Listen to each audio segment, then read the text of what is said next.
18वीं सदी में निर्मित ये जंतर मंतर उनके स्वप्नों को साकार करने का एक बेमिसाल उदाहरण है। यहाँ के यंत्र आज भी सटीक माप देते हैं और इनसे की गई गणनाओं का प्रयोग ज्योतिष और खगोल विज्ञान से संबंधित अनेक कार्यों में किया जाता है। आज के इस सफर में हम आपको यहाँ के प्रमुख यंत्रों की कार्यशैली से भी अवगत कराएंगे। हमारे सफर की शुरुआत होती है 1719 से। मुगल बादशाह मोहम्मद शाह दिल्ली दरबार के नजूमियों व ज्योतिषियों की गणनाओं में मतभेद के कारण किसी महत्वपूर्ण अभियान हेतु शुभ घड़ी और सही मुहूर्त न जान पाने से अक्सर दुविधाओं में पड़ जाते थे। इस असमंजस की स्थिति से निपटने के लिए उन्होंने अपनी स्वयं की वेधशाला बनाने का निर्णय लिया, जहां अपनी ही तालिकाएं बनाकर सटीक गणनाएं की जा सके। बादशाह राजा जय सिंह की विद्वत्ता व खगोल विज्ञान के प्रति उनके गहरे लगाव व जानकारी से अत्यंत प्रभावित थे। अतः वेधशाला निर्माण का महत्वपूर्ण कार्य उन्होंने राजा जय सिंह को ही सौंपा और उसके लिए स्थान चुना दिल्ली का रायसीना वन। राजा जय सिंह ने धातु के संयंत्र बनाकर कार्य आरंभ किया, परंतु उन्हें परिणाम संतोषप्रद नहीं लगे। अतः उन्होंने दीर्घाकार पत्थर व भवन निर्माण सामग्री से एक बड़ी वेधशाला बनाने का निर्णय लिया। 15वीं शताब्दी में समरकंद के खगोल विज्ञान में पारंगत बादशाह उलुग बेग ने बनाई। अत्यंत सुनियोजित तरीके से उन्होंने पश्चिम से प्राप्त दस्तावेज व अपनी खगोल शास्त्र व ज्योतिष की जानकारी के आधार पर आमेर से कुछ दूर ताल कटोरा झील के पास एक गुप्त स्थान पर अपने प्रयोग आरंभ किए। इस प्रकार न केवल दिल्ली की वेधशाला बनकर तैयार हुई, वरन साथ ही जयपुर में भी वेधशाला का निर्माण हुआ।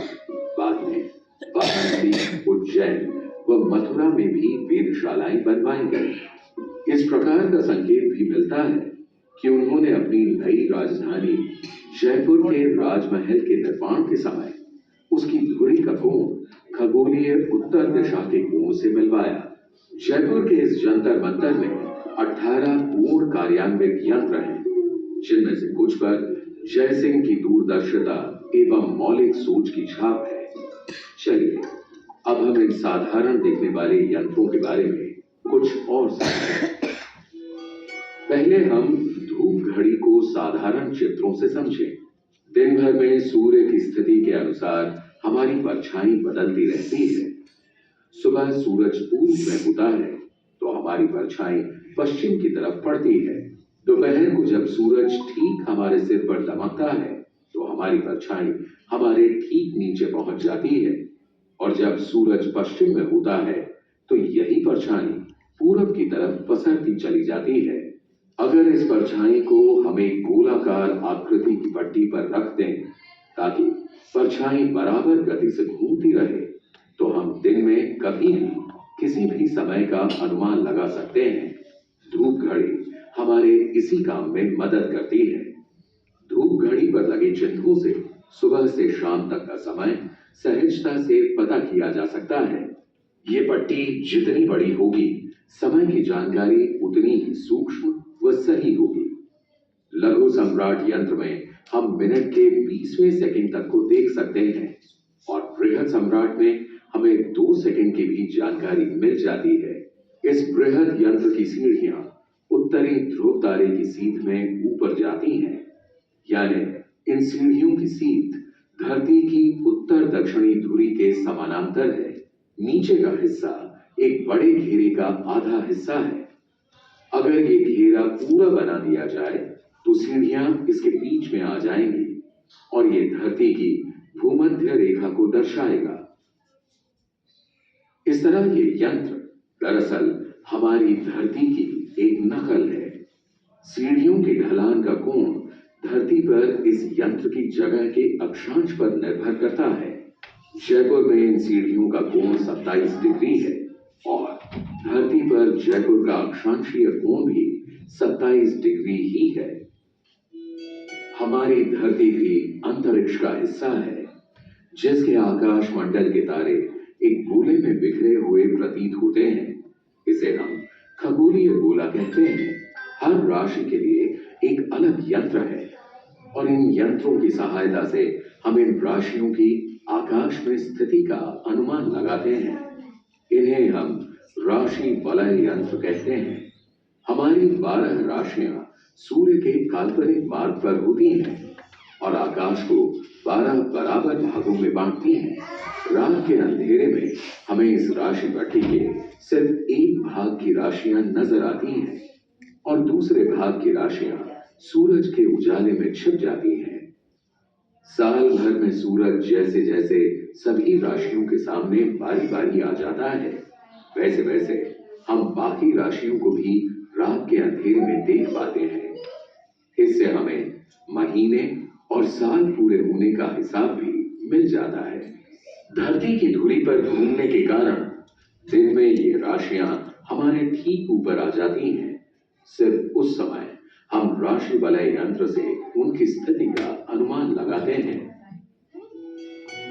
यहाँ के हर यंत्र का अपना महत्व है।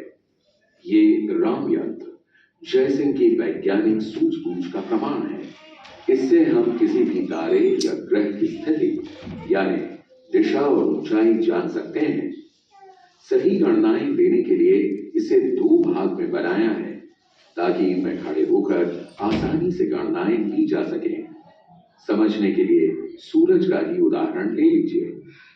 दिन भर में सूरज की स्थिति के अनुसार राम यंत्र के शंकु की परछाई की दिशा और लंबाई बदलती रहती है, जो एक समय पर एक ही यंत्र पर दिखती है और हमें सूरज की स्थिति का प्रत्यक्ष माप दे देती है। इस यंत्र में 2 पैमाने हैं। एक पैमाने पर उत्तर की ओर से दिशा मापते हैं और दूसरे पैमाने से हम जमीन से उसकी ऊंचाई। इसकी सतह सपाट होने के कारण परछाई बराबर गति से नहीं चलती। अगर इन्हीं सतहों को एक गोलाकार रूप में ढाल दिया जाए तो हमारे पास एक समतल सतह आ जाती है। इसमें दिशा और ऊंचाई के दोनों पैमाने लगातार चलते हैं और गणना ज्यादा सटीक और आसान हो जाती है। यही प्रयोग जय प्रकाश यंत्र में किया गया है। वास्तव में जय प्रकाश यंत्र खगोलीय गोले का नमूना है। इस आधे गोले को अगर पूरा कर दिया जाए तो ये खगोलीय गोले को दर्शाता है और इसका शंकु धरती को, जो गोले के मध्य में स्थित है। इस यंत्र की मदद से की गई गणनाएं खगोल की वास्तविक स्थितियों का प्रतिबिंब होती हैं। मानो खगोलीय गोले को उल्टा करके जमीन पर रख दिया गया हो। गणनाएं आसान करने के लिए इसे भी राम यंत्र के समान 2 संपूरक गोल भागों में बनाया गया है।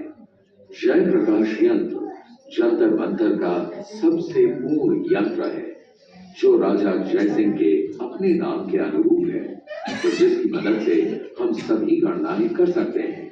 या यूं कहिए कि सम्राट यंत्र, राशि वलय यंत्र और राम यंत्र की समस्त विशेषताएं मानो इसी एक यंत्र में समा गई हैं। इस यात्रा में हम सफल बनने के लिए आपका बहुत बहुत शुक्रिया। हमें